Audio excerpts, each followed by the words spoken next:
Galactic aliens tossed a poor human medic in the cell of their ferocious alien dragon, beginning the medic's fall. The stars never looked so cruel. Dr. Elian Ward, a human medic from a Frontier World new series, had spent his career patching up wounded miners and travelers. He'd seen burns from plasma welders, frostbite from atmospheric leaks, and even the occasional alien infection that turned skin translucent for weeks. But nothing could have prepared him for this. He stood trembling on the cold metallic floor of the Zithron Command Cruiser, a colossal alien vessel orbiting the dying world of Valkyr 9. Around him stood armored aliens, tall, reptilian bipeds known as the Vrothkai, conquerors of 9 systems and executioners of anyone who defied their empire. Their leader, High General Serix, towered over him, silver scales glimmering under the ship's artificial light. Her slit-pupiled eyes burned with contempt as she examined the trembling human. "You violated our quarantine zone, human," she hissed, her voice like vibrating steel. "You trespass where even our soldiers dare not go." Elian tried to steady his voice. "I didn't trespass. I was treating survivors. Your bombing destroyed half the colony's medical wing. People were dying." "Your kind always hides behind mercy," Serix said. "But mercy is weakness." 2 guards seized Elian's arms. He winced as they dragged him toward a dark corridor. Panic clawed at his throat.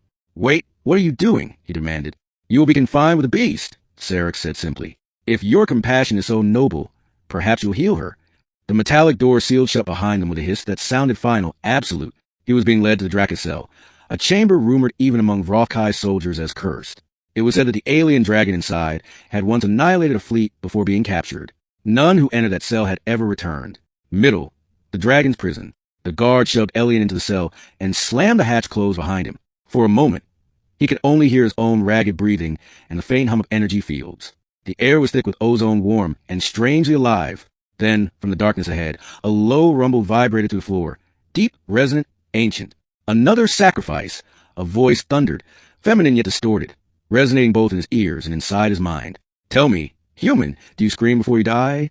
Elian froze. His eyes adjusted slowly to the gloom. There at the far end lay a massive form chained to the wall.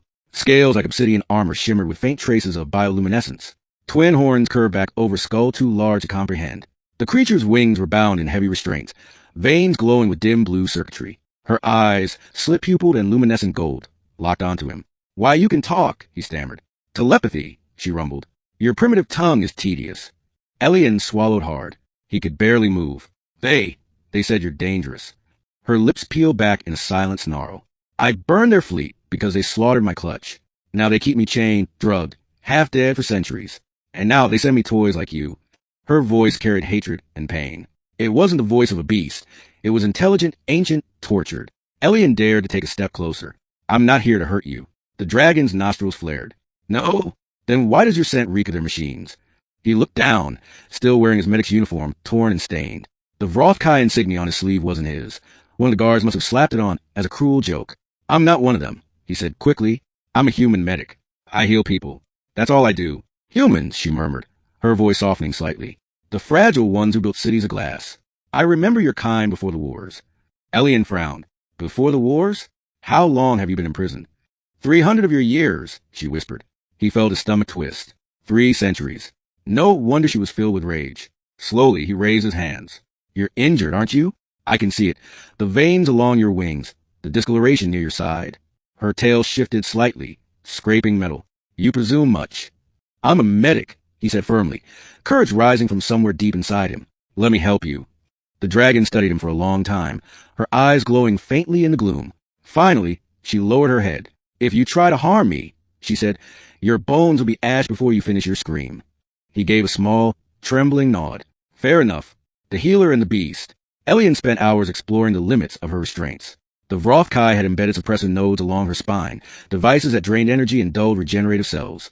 Her wounds were old but festering, surrounded by necrotic tissue glowing faintly with alien biotoxins. "You've been poisoned," he said softly. "They're keeping you weak." She snorted weakly. "Yes, it keeps me dreaming of freedom instead of acting on it." Elian set down his small medical satchel, the only possession they hadn't confiscated. It contained emergency field nanites, basic healing bots meant for human physiology. He wasn't sure if they would work on her, but he had to try. He prepped a small vial and approached carefully. "This might sting," he said. Her golden eyes narrowed. "You amuse me, little healer." He injected the nanites near one of her wounded scales. For a moment, nothing happened. Then the wound pulsed faintly as the bots began adapting to her biology. Her eyes widened slightly. What did you do? She asked. Reprogram them to match your cell structure, he said. Surprised it even worked. They'll clean the infection. For the first time, she did not sound angry. You would risk your life to heal a monster? Elian looked up at her massive form. You're not a monster, just broken. She went silent for a long while. Finally, she said, I am called Kirithul, last of the Dracus. Elian, he replied softly. Last of nothing, hopefully. She rumbled something that might have been a laugh. Days passed, or what felt like days in the endless artificial lighting of the prison cell. Elian cleaned her wounds, repaired her restraints enough to ease the pressure, and shared what little food they brought him. They spoke often. Through her telepathy, she showed him fragments of memory. Her homeworld of burning skies, her hatchlings playing among crystal fields, and the fire that rained from orbit when the Vrothkai came. Elian saw that she wasn't just a creature. She was a mother, a warrior, and a victim. And slowly, something impossible began to grow between them. Trust. Betrayal in the dark. It couldn't last. On the 7th day, the cell doors opened suddenly, flooding the room with harsh white light. Elian shielded his eyes as General Syrinx entered with a squad of armed guards. Well, she said, smiling cruelly, our little experiment survives. Elian stood protectively in front of Kirithul's chained head. You said you'd leave me here to die. I changed my mind, Syrinx said. The beast is healing faster than expected. You've done us a favor. Human. We can study her regeneration now, before we terminate her. No. Elian shouted. You can't, she's alive, she's thinking. She's not some experiment. Syrinx's eyes narrowed. You speak as if you care for it. Elian didn't answer. That silence said everything. The general gave a cold smile. Then you can die with it. She turned to her soldiers. Drain the cell atmosphere. Suffocate them both. The guards moved to obey, but Kirithul's eyes flared with molten fury. The suppressor nodes along her spine began to spark. Get back! Elian shouted, with a roar that shook the walls. Kirithul ripped one of the chains free. Electricity arced across her scales. Alarm screamed. The guards fired plasma rifles, but the beams bounced off her thick hide. She smashed the ground, sending shockwaves through chamber. Elian, she thundered. Run. I'm not leaving you. You must, she roared again, hurling a broken chain into a control panel. The suppression fields flickered. Air hissed through ruptured vents. In the chaos, Elian saw his chance. He sprinted toward the control terminal. He'd studied enough of the alien systems while trapped here. If he could override the cell security, maybe, just maybe he could free her. He typed rapidly, his fingers bleeding from the impact of stray debris. The system's language was alien, but his mind raced. He found the right sequence. Release all restraints. Disable containment field. Do it. Kirithul growled. He slammed the command key. The energy shackles dissolved in a burst of blue light. For the first time in 3 centuries, Kirithul spread her wings. The gust from that motion alone sent soldiers flying. Plasma fire erupted through the cell. She inhaled deeply and unleashed a torrent of superheated plasma flame that incinerated the guards instantly. The air shimmered with raw energy. Syrinx barely managed to activate her shield. Kill them both, she screamed. But Kirithul's tail struck like lightning, impaling the general through her armor and slamming her into the far wall. The alien scream echoed once before she fell silent. When the smoke cleared, the chamber was in ruins. Kirithul turned toward Elian. You freed me, she said softly, almost in disbelief. Elian staggered to her side, coughing. We need to get out of here before reinforcements arrive. Her massive head lowered until her golden eye met his. Climb. What? Climb, healer, she said. You have earned your place. He hesitated only a moment before scrambling onto her back, gripping the rough edges of her scales. As she moved, he felt the power beneath him, living, primal, magnificent. The escape through the void. The corridors of the Vrothkai warship blazed with alarms as Kirithul stormed through them. The bulkheads melted under her breath. Soldiers fled in terror. She tore through blast doors, her wings finally unfolding in their full, awe-inspiring span. Elian clung to her as they reached the ship's launch bay, a cavernous expanse filled with fighters and dropships. Hold tight, she warned. She leaped forward, smashing through the bay's shields and out into open space. For one breathtaking moment, they were weightless, 2 fugitives hurtling through the stars. Kirithul's scales shimmered with atmospheric friction as she dove toward the planet below. Plasma fire streaked past them, Vrothkai fighters pursuing, firing relentlessly. She twisted and rolled, her wings catching the solar wind. They're gaining! Elian shouted. Not for long. She inhaled deeply, gathering cosmic plasma from the upper atmosphere, then exhaled in a burst of radiant fire that consumed the nearest fighters. The explosion lit the sky like a second sun.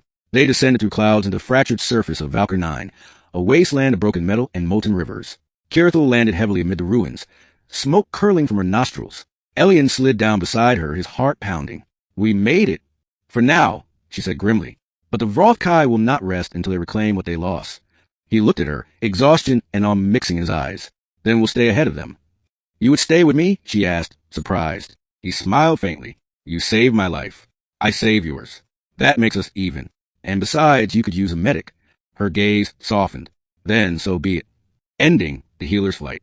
Weeks passed as they hid among the ravines of Valkyr 9. Elian built a small refuge using crashed ship debris, while Kirithel slowly regained her strength. Together, they scavenged old technology, shared stories, and watched the alien sun rise over the horizon each day. Sometimes she would ask about Earth, about oceans and forests and music. And Elian, though he'd never seen Earth himself, painted pictures with words until her eyes closed in quiet wonder. But one night, the sky lit again with fire.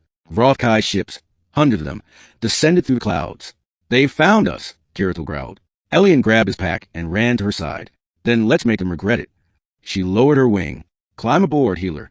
As he did, she spread her wings, now fully healed and radiant with power. Her scales glowed like liquid gold, her eyes fierce with purpose. Where will we go? He asked.